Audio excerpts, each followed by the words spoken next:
Pemain, silakan. Kasih pertanyaan Midi. Eh, Cara kita bangun chemistry, tentu pertama kita dikasih waktu yang cukup untuk berkumpul, untuk ngobrol, tukar pikiran sebagai diri kita sendiri dan juga sebagai karakter kita masing-masing. Dan nggak tahu kenapa ya, kalau memang menurut aku kalau kita syuting di luar kota, apalagi di luar negeri, itu ada satu energi yang berbeda. Kita berkumpul bareng, kita bingung bareng, kita culture shock bareng, dan itu membuat kita secara langsung nggak lebih erat lagi justru. Ya, jadi intimate production yang tadi dibilang, kemudian lingkungan yang diciptakan oleh Relate From dan Adia itu membuat chemistry malah makin terjalin ya. Betul. Itu dia. Terima kasih, Jero. Mau nambah? Silakan, ada mau nambahin? Cukup diwakili oleh Ray. Ya, thank you. Mas Andri, silakan. Jadi lebih ke challenge sih nulis ininya ya, secara struktur dramatis gitu ya. Sebenarnya sangat challenging karena kita berkutat sama 5 karakter aja gitu, dan mungkin ada tambahan 4 orang dari aktor Koreanya gitu. Jadi itunya sih yang harus diramu gitu istilahnya, dan kita juga harus sedikit based on riset gitu apa yang terjadi di sana gitu. Tapi mungkin untuk ini sih saya lebih dan apa ya, kayak lebih bukan banyak perubahan tapi fluid secara ide gitu. Bahkan ada juga kita sempat bikin scene on the spot on the day shoot gitu karena kita ngerasa kurang gitu. Dan itu challenge-nya dan untungnya saya bekerja sama aktor-aktor ini, jadi kefluitan itu jadi works gitu. Oke, siap. Terima kasih Mas Andri. Ibu Shirley, silakan untuk pemilihan original soundtrack. Ya, aku sampai dikasih contekan, takut ketinggalan lagunya. Jadi sebenarnya all in all ada 7 lagu yang kita pakai di dalam film ini. 6 diantaranya dari musisi dari Indonesia, hanya 1 yang dari Thailand, which is the main soundtrack Till the End, yang barusan didengerin.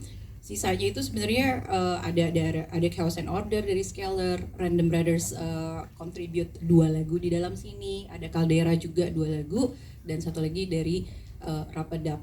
Nanti tanggal 5 harusnya kita bisa dengerin semuanya di Spotify. Di digital streaming platform semua ada ya? Oke, Yes. di digital streaming platform semuanya bisa didengar. Kalau untuk video klip, music video dari Angie, hari ini harusnya sudah rilis secara digital. Monggo dilihat. Siap, terima kasih Bu Shirley. Bu Desi mungkin boleh menambahkan, ada alasan khusus kah pemilihan original soundtrack? Silahkan. Pemilihan original soundtrack itu sebenarnya lumayan menyenangkan buat saya karena film ini untuk saya, dan ternyata untuk teman-teman musisi yang musiknya bisa kita dengar di film ini, kita sangat nyambung. Dan kembali lagi kita mendapatkan kepercayaan musisi-musisi dengan followers, dan memang mereka sudah cukup oke ya. Scalar itu sudah terkenal, dan dengan kita menceritakan project ini dan ceritanya ini dengan pemain ini, mereka dengan bangga ingin menjadi bagian dari film ini gitu. Oke, siap. Terima kasih. Thank you. Penjelasan yang selanjutnya. Ya, silakan. Boleh di depan terlebih dahulu, Mas. Ya. Silakan. Oke. Ya, depan. Oke. 1 pertanyaan ya, Mbak, biar nanti yang lain kebagian. Silakan. Saya cuma penasaran aja sama arti dari si apa ya? Biang Lala ya. Dan kenapa semua karakternya itu menggunakan baju hitam? Mungkin ada 2 simbol khusus gitu. Oke, dari mana Mbak, dan dari mana tadi? Saya Shana dari Jakarta. Shana, silakan Mbak Shana. Mas Adri, silakan. Pertanyaan yang bagus Mbak Shana. Biang Lala itu, tapi kalau misalnya terlalu dijelasin ini juga sih mengurangi misteri. Tapi secara visual gitu buat saya menarik gitu, karena seperti di frame tuh seperti cycle yang berulang, dan lucunya kan kalau Biang Lala tuh ininya juga bisa muter ya gitu, jadi kayak cycle dalam cycle gitu. Dan kalau malam juga bagus gitu secara shoot di kamera gitu. Jadi kita ambil itu. Yang kedua apa tadi? Bajunya tadi banyak baju baju hitam. karakter yang berwarna hitam. Sebenarnya saya juga suka hitam sih soalnya. Saya juga pakai hitam, tapi Iya. sebenarnya pendekatannya adalah 5 karakter ini tuh harus secara visual mencerminkan loneliness-nya mereka gitu. Dan loneliness juga ada wounds juga, ada luka juga gitu secara jadi kombinasi pakaian yang gelap, juga ada tato, juga ada beberapa pernak-pernik yang berwarna gitu. Sebenarnya kombinasi itu yang pengen ditampilin gitu. Siap, terima kasih Mas Ardi. Selanjutnya ada lagi? Oke, oh di tengah ya. Ya, silakan Mas, nama, media dan pertanyaannya. Halo, selamat sore. Perkenalkan, nama saya Adi dari Sini Valid. Nah, pertama sih saya udah keempat kali ya nonton. Wow. Dari JV. Di mana aja JV, Jav, Jav. sama sekarang. Jav berarti 2 kali. Jav sekali sih. Jav Sebelumnya sekali. FGD. Oke, silakan pertanyaannya. Mau tanya aja nih sama Mbak Shirley. Kan Adia Pictures sebelumnya juga udah merilis film Mungkin Kita Perlu Waktu ya.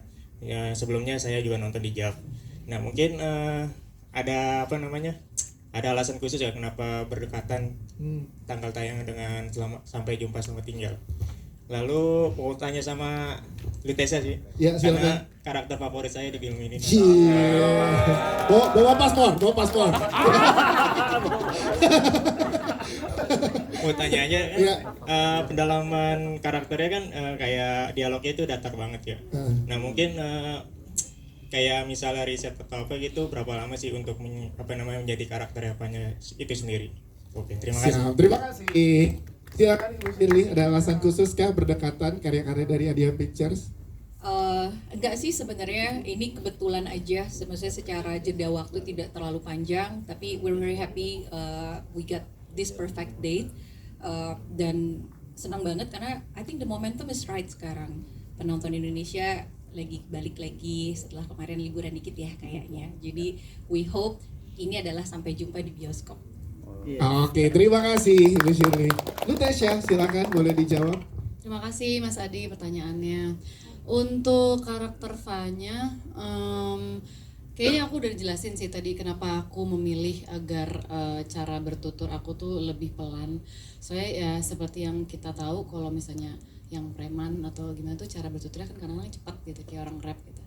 Aku ngerasa kayaknya menarik kalau kita buat sosok Fanya, bos mafia atau gangsternya tuh kita pelanin aja cara ngomongnya gitu. Sangat-sangat kontras sama ya perannya dia gitu yang bos. Biasanya kan bos leadership, mereka loud, mereka tahu apa yang dia mau gitu. Ini enggak, dia tetap santai, dia tetap pelan-pelan, dia mengeker ini mangsanya seperti apa gitu. Dan yang menarik di sini adalah aku nggak pengen buat Fanya seperti tokoh antagonis lainnya yang emang tiba-tiba ya udah dia emang jahat aja dari awal gitu. Aku tuh sama Mas Adi sempat ngomongin soal background story-nya gitu. Kayak dia tuh tumbuh di dia dari kecil udah berjuang sendiri, udah bekerja sendirian dari kecil. Dia selalu di survival mode, dia nggak pernah merasakan rasa kasih sayang, jadi dia nggak ngerti apa itu rasanya cinta.